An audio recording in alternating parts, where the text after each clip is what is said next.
অধিক কথা বলার সার্থকতা নাই। মতি মিয়া অধিক কথা পছন্দ করে না।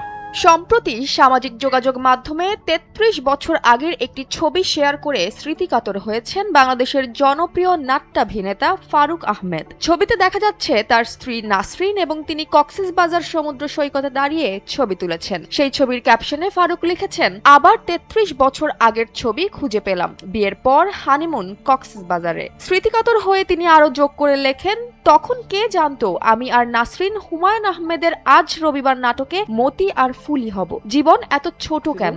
আমি চা খাইতে গেছিলাম দোকানে, তার মাথা ছিল যন্ত্রণা। ১৯৯৬ সালে বাংলাদেশ টেলিভিশন বিটিভিতে প্রচারিত আজ রবিবার নাটকে ফারুক আহমেদ মতি এবং নাসরিন ফুলি চরিত্রে অভিনয় করে ব্যাপক জনপ্রিয়তা অর্জন করেন।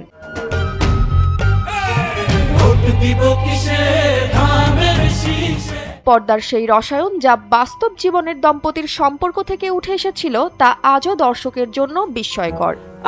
অনেক দিকদারি করছেন, নিজের জায়গায়। রূপালী পর্দার এক অনবদ্য অভিনেতা বাংলাদেশের নাট্যাঙ্গনের গুণী শিল্পী ফারুক আহমেদ।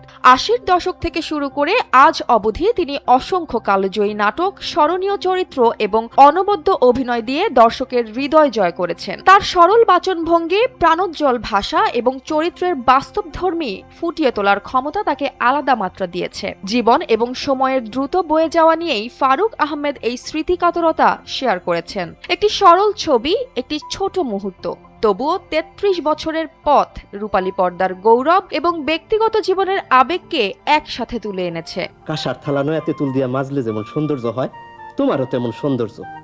ফারুক আহমেদ নাটকের চরিত্রে জীবন দিয়েছেন, আর এবার স্মৃতির পাতায় ফিরে গিয়ে দর্শককে আবারও মনে করিয়ে দিলেন জীবনের ক্ষণিক মুহূর্তের সেই মাধুর্য। এইরকম করে তাকায় থেকো না, শরম লাগে।